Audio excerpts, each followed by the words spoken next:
자녀를 위해 기도하고 있다면 이 6가지를 꼭 기억하세요.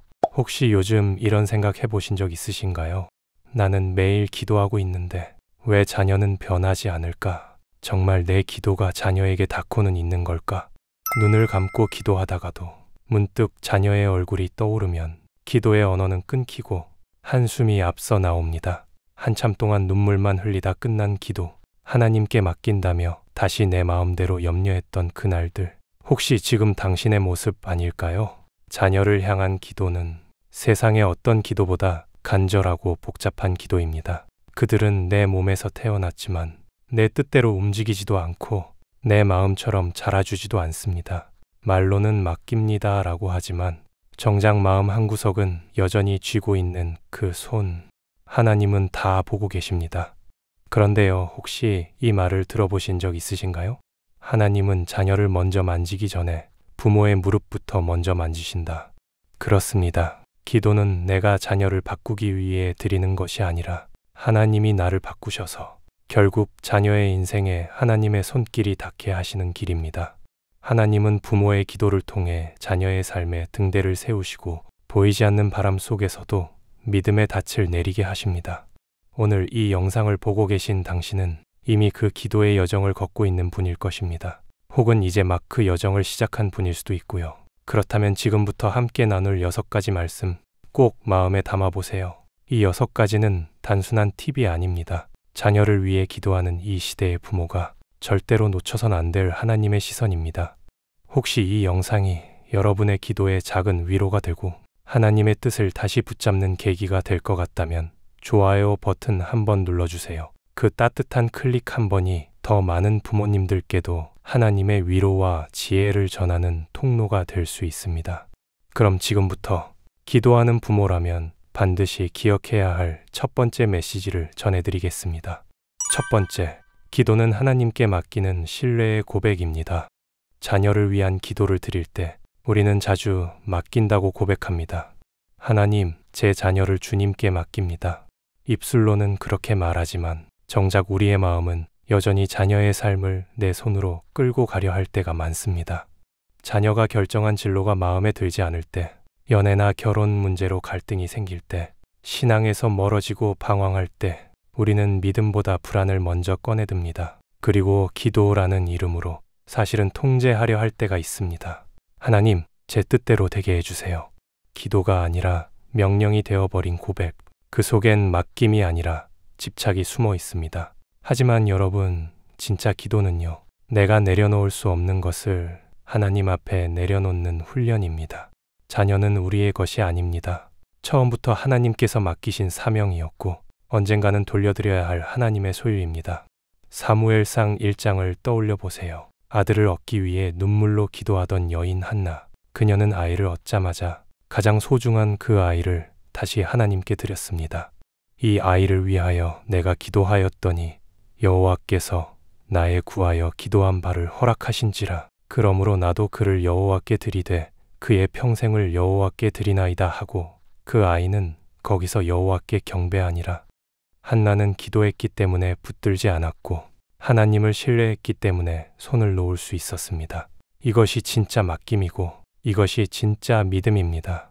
우리는 자녀가 잘 되길 바랍니다. 안전하길, 성공하길, 하나님께 가까이 가길 원합니다. 기도는 하나님의 주권을 인정하는 신뢰의 고백입니다. 내가 자녀보다 하나님을 더 신뢰할 수 있는가? 그 물음 앞에 드리는 고백입니다. 그러니 기도하되 내가 원하는 결과를 주장하지 마십시오. 하나님의 뜻이 이루어질 것을 먼저 구하십시오. 그것이 가장 안전하고 가장 복된 길입니다. 자녀를 진심으로 사랑한다면 자녀를 붙들지 말고 하나님의 손에 올려드리십시오. 당신의 기도는 자녀의 미래를 설계하는 것이 아니라 하나님과 연결되는 영적 통로가 됩니다. 그 통로를 매일 다시 세우는 것, 그게 바로 신뢰입니다. 하지만 기도로 자녀를 맡긴다고 해도 자녀의 삶은 여전히 흔들릴 때가 있습니다. 시험에 들고 실패하고 때론 고통 가운데 있을 수도 있습니다. 그렇다면 그런 순간 부모는 어떤 태도로 자녀 곁을 지켜야 할까요? 다음에 나올 두 번째 말씀에서 해답을 찾을 수 있습니다. 끝까지 함께 해주세요. 정말 중요한 메시지가 기다리고 있습니다. 두 번째, 자녀의 삶이 흔들릴 때 부모의 기도는 등대가 됩니다. 당신의 자녀는 지금 어떤 바다 위에 서 있나요? 평온한 항해 중일까요? 아니면 파도치는 폭풍 한가운데 서 있을까요? 부모로서 자녀를 향한 가장 큰 두려움은 내가 아무것도 해줄 수 없을 때입니다. 몸이 아플 때도, 관계에 실패했을 때도, 시험에 떨어졌을 때도, 직장에서 상처받고 돌아올 때도 우리는 그저 바라볼 수밖에 없습니다. 해줄 수 있는 건 기도밖에 없습니다. 하지만 여러분, 진심을 담아 말씀드릴게요. 기도밖에 없다는 건 사실 가장 강력한 것을 갖고 있다는 뜻입니다. 자녀의 인생이 흔들릴수록 부모의 기도는 인생의 방향을 밝혀주는 등대가 됩니다. 눈에 보이지 않아도, 파도 속에 가려져 있어도 멀리서 은은히 빛나는 그 기도는 자녀가 다시 돌아올 길을 기억하게 만듭니다. 성경 속 탕자의 이야기를 떠올려 보세요. 누가복음 15장에서 나오는 집을 떠난 아들, 자신의 뜻대로 살겠다고 아버지를 떠나간 그 아들, 그 아버지가 한 일은 단 하나입니다. 기다림. 아들을 쫓아가서 붙잡았다는 말은 없습니다. 강제로 데려왔다는 구절도 없습니다. 다만 아버지는 항상 그 자리에 서 있었습니다. 돌아올 수 있도록. 집의 불은 꺼지지 않았고 마음의 문은 닫히지 않았고 그 사랑은 사라지지 않았습니다. 그것이 바로 기도하는 부모의 모습입니다. 자녀가 방황할 때 우리가 할 일은 붙잡는 것이 아니라 밝히는 것입니다. 기도는 소리 없는 빛입니다. 자녀의 인생이 멀리 떠나 있어도 하나님은 부모의 기도를 따라 그 어두운 길에 불을 비추십니다. 우리의 기도는 자녀의 영혼의 방향을 심고 믿음의 씨앗을 다시 일으키며 하나님의 음성을 기억하게 하는 돌아올 길을 열어줍니다. 그러니 지금 자녀가 방황하고 있다고 느껴지나요? 혹은 멀어졌다고 생각되시나요? 그럴수록 포기하지 마세요. 무릎을 꿇고 계신다면 그 기도는 하나님 앞에서 빛나고 있습니다. 하나님은 때를 따라 그 빛을 사용하실 것입니다. 그리고 자녀는 반드시 그 빛을 따라 돌아오는 날이 오게 될 것입니다. 다음에 나올 세 번째 말씀에서는 하나님이 원하시는 기도의 본질에 대해 더 깊이 나누어 보겠습니다. 감정에 휘둘리지 않고 말씀 위에 서는 기도의 힘이 당신의 삶에 얼마나 중요한지를 함께 알아보게 될 것입니다. 절대 놓치지 마세요. 기도에 대한 여러분의 시선을 완전히 바꾸어 놓을 겁니다. 세 번째, 하나님은 당신의 눈물이 아닌 믿음을 보고 계십니다. 기도를 하다가 울어본 적 있으신가요? 하나님, 제 아이 좀 살펴주세요. 제발 그만 힘들게 해주세요. 하나님, 제 자녀가 돌아오기만 한다면 저는 아무것도 바라지 않겠습니다.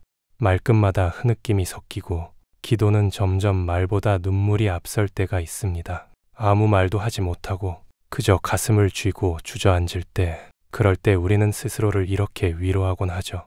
그래도 내가 이렇게 눈물로 기도하니까 하나님도 움직이시겠지.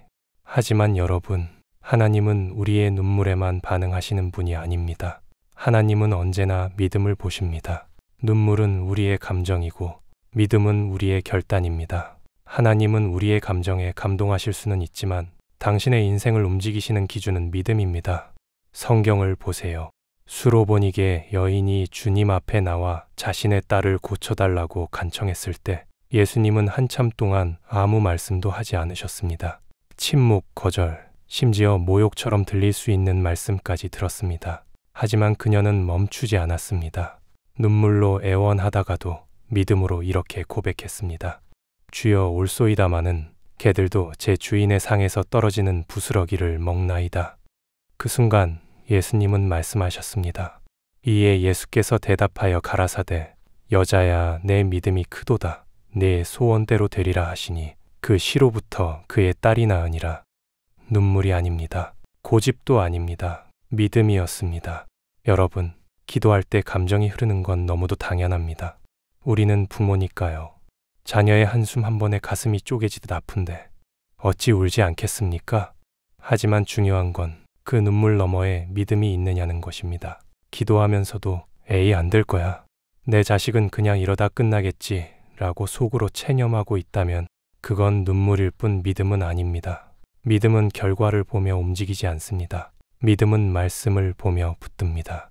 눈앞의 상황이 아무리 어두워도 하나님께서 주신 약속을 부여잡고 주님, 저는 이 말씀을 믿습니다 라고 외치는 그 결단, 그것이 기도 속에서 하나님의 마음을 움직이는 열쇠입니다. 눈물은 지나가지만 믿음은 길을 만듭니다. 눈물은 당신의 가슴을 울리지만 믿음은 하나님의 손을 움직입니다. 그러니 여러분, 기도하면서 눈물 흘리는 것을 부끄러워하지 마세요. 그러나 눈물에 머무르지도 마세요. 말씀을 붙들고 믿음으로 나아가십시오. 그 믿음 위에 하나님은 반드시 역사를 시작하십니다. 다음 네 번째 말씀은 하나님이 자녀를 바라보시는 시선과 부모로서 우리가 믿음으로 바라봐야 할 방향을 깊이 있게 함께 나누겠습니다. 지금까지와는 전혀 다른 각도에서 자녀의 인생을 다시 보게 될 놀라운 은혜의 시간이 될 것입니다. 네 번째, 자녀의 약점이 아니라 가능성을 바라보는 믿음을 가지세요. 솔직히 말씀드려 볼까요? 우리는 자녀를 믿고 싶지만 가끔은 실망할 준비부터 하고 있는 자신을 발견합니다. 얘는 왜 이렇게 생각이 짧을까? 언제쯤 철들지? 말을 해도 못 알아들으니 답답해서. 그런 생각 한 번쯤 해보신 적 있으시죠? 자녀가 반복해서 실수하고 실망스러운 선택을 할 때마다 부모의 마음엔 안타까움과 함께 포기하고 싶은 마음이 스멀스멀 올라옵니다. 기도는 하지만 속으론 생각하죠. 우리 아이는 이 수준이 한계일지도 몰라. 하지만 여러분, 우리가 자녀를 바라보는 이 시선은 현재에 묶여있는 시선입니다. 그리고 그 시선은 자주 하나님이 바라보시는 시선과 충돌합니다. 하나님은 있는 그대로의 모습보다 그 안에 담긴 가능성과 부르심을 보시는 분이십니다. 성경을 보십시오. 하나님은 모세가 말더듬이일 때도 그를 백성을 이끌 자로 부르셨고, 다윗이 들판에 양 치는 소년일 때도 그를 이스라엘의 왕으로 기름 부으셨습니다. 예수님은 베드로가 실수하고 흔들릴 때에도 그를 너는 반석이라고 선언하셨습니다. 왜일까요? 하나님은 사람이 가진 약점보다 그 약점을 통해 드러날 영광을 더 크게 보시기 때문입니다. 여러분의 자녀가 지금 부족해 보이나요? 다른 아이들보다 느려 보이나요? 무언가를 이루기엔 너무 약해 보이나요? 하지만 부모인 당신이 그 아이를 하나님의 시선으로 다시 보기 시작할 때 그 순간부터 그 아이 안에 숨겨진 하나님의 가능성이 자라나기 시작합니다. 자녀의 단점만을 분석하지 마십시오. 하나님의 시선으로 그 약함 속에 감추어진 부르심의 씨앗을 바라보십시오. 그리고 이렇게 기도해 보세요. 하나님, 지금은 잘 모르겠지만 이 아이 안에 분명 주님께서 계획하신 일이 있는 줄 믿습니다. 그 뜻대로 이끌어 주세요. 그 기도는 자녀를 분석하려는 기도가 아니라 자녀를 축복하는 기도입니다. 그 믿음의 시선 하나가 자녀의 자존감을 살리고 자녀가 스스로도 몰랐던 가능성을 하나님의 이름으로 열어가게 할 것입니다. 하나님은 당신의 자녀가 완벽해서 쓰시지 않으십니다. 부족한 그 모습 그대로 사용하시되 그 속에서 하나님의 일을 이루시는 분입니다. 그러니 부모된 우리는 오늘도 자녀의 부족함 속에서 그 영적 가능성을 바라보는 믿음으로 기도해야 합니다.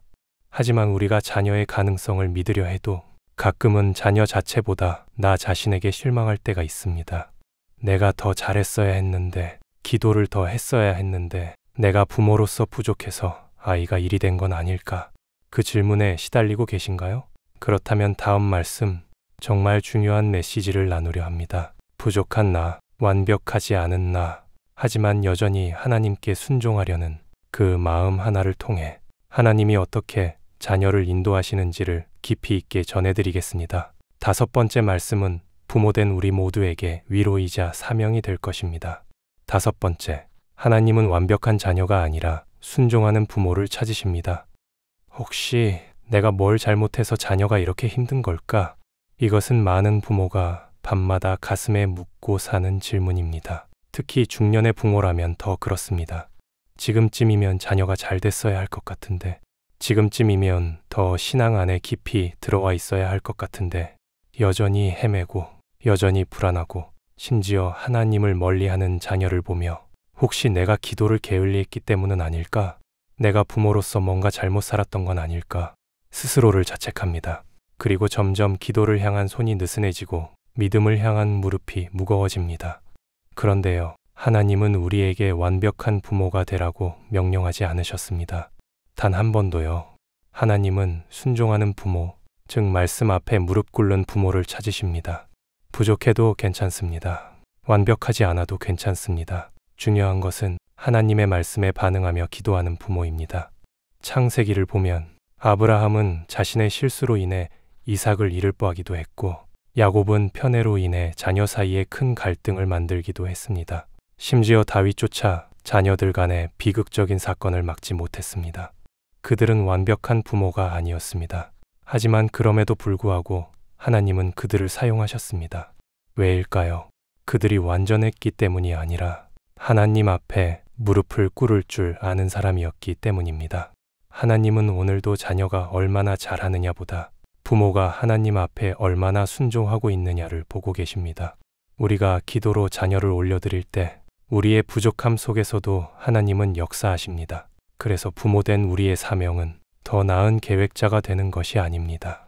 더 많은 것을 해주는 사람도 아닙니다. 오직 하나님 앞에 먼저 엎드리는 사람이 되는 것입니다. 하나님, 저는 부족하지만 하나님은 완전하신 줄 믿습니다. 제 자녀를 위해 제가 할 수 있는 가장 위대한 일을 지금 이 자리에서 하겠습니다. 기도로 순종하겠습니다. 이 고백 하나가 당신의 가정과 자녀의 미래를 바꿉니다. 오늘도 하나님은 당신의 완벽함이 아니라 당신의 무릎 위에서 드려지는 순종을 기다리고 계십니다. 지금까지 5가지 기도에 대해 함께 나누며 마음 깊은 곳에서 이런 생각이 드신 분이 계실 겁니다.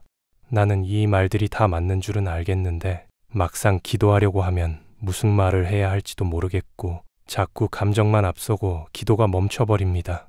우리가 부모로서 순종하려 할 때 하나님은 그 순종을 결코 헛되이 보지 않으십니다. 오히려 그 기도와 순종은 자녀의 삶 깊은 곳에 영적 흔적으로 새겨집니다. 눈에 보이지 않지만 하나님께는 절대로 사라지지 않는 것, 바로 부모의 기도입니다. 다음 6번째 말씀에서는 당신이 지금 기도하며 흘린 눈물이 자녀의 삶에 얼마나 깊이 남는지, 그리고 하나님의 때에 어떤 열매로 나타나는지를 완전히 새롭게 보게 될 중요한 시간이 될 것입니다. 기도가 정말 유산이 될 수 있을까요? 기도는 사라지지 않고 기억되는 걸까요? 그 해답을 꼭 확인하시길 바랍니다. 6번째, 부모의 기도는 자녀의 영적 유산이 됩니다. 사람들은 자녀에게 무엇을 물려줄까 고민합니다. 돈, 집, 명예, 학벌, 인맥, 그리고 우리는 종종 이렇게 말하죠. 내가 가진 건 별로 없지만 그래도 우리 아이는 더 잘 살았으면 좋겠어요. 그래서 우리는 자녀의 미래를 위해 시간도 투자하고 돈도 모으고 기회도 만들어주려고 애를 씁니다. 그런데 여러분, 정말 가장 값지고 강력한 유산은 무엇일까요? 한평생 기도하는 부모의 뒷모습. 그것이야말로 세상이 절대 줄 수 없는 영원히 사라지지 않는 유산입니다. 기도는 유산입니다. 기도는 눈에 보이지 않지만 자녀의 인생에 가장 깊이 새겨지는 흔적입니다. 성경을 보세요. 디모데는 믿음의 청년으로 자라나 바울의 동역자가 되었고 그 믿음의 뿌리를 바울은 이렇게 설명합니다. 이는 네 속에 거짓이 없는 믿음을 생각함이라. 이 믿음은 먼저 네 외조모 로이스와 내 어머니 유니게 속에 있더니 네 속에도 있는 줄을 확신하노라. 디모데의 믿음은 우연히 생긴 것이 아니었습니다. 그 어머니와 외할머니가 평생 기도로 심은 믿음의 씨앗이 디모데 안에서 열매를 맺은 것입니다. 여러분의 기도도 마찬가지입니다. 오늘 흘리는 눈물, 말없이 쥐어짜는 무릎의 고통, 하나님께 올리는 간구 하나하나는 자녀의 인생 어딘가에 반드시 심겨지고 때가 되면 하나님이 그것을 반드시 기억하시고 열매 맺게 하십니다. 기도는 지금 당장 변화가 없어도 하나님 앞에서는 영원히 저장되는 유산입니다. 세상의 유산은 세월이 지나면 사라지고 상속이 되지 못하면 끝이 납니다. 하지만 기도는 그 자녀가 기억하지 못해도 하나님이 기억하시고 역사하십니다. 특히 부모가 자녀를 위해 쌓아온 기도의 기록은 그 자녀가 방황하고 흔들릴 때 하나님과 연결되는 통로가 됩니다. 언젠가 자녀가 깊은 어둠 속에 있을 때 이렇게 속삭이게 될지 모릅니다. 그때 엄마가 날 위해 기도하던 그 모습, 아빠가 내 이름 불러 기도하시던 그 밤, 그 기도가 지금 나를 붙들고 있는 거구나. 기도는 단지 지금 이 순간을 위한 것이 아닙니다. 기도는 미래를 위한 선물이며 하나님의 때에 열리는 보이지 않는 영적 저축입니다. 그러니 기도하십시오. 그 어떤 재산보다 더 강력한 믿음의 유산을 쌓으십시오. 부모의 기도는 오늘도 자녀의 인생에 묻혀있는 하나님의 씨앗을 깨우고 있습니다. 혹시 지금 기도하고 있지만 아무 변화가 없어요 라고 느끼고 계신가요? 그러나 잊지 마세요. 당신의 기도는 사라지지 않습니다. 하나님은 잊지 않으십니다.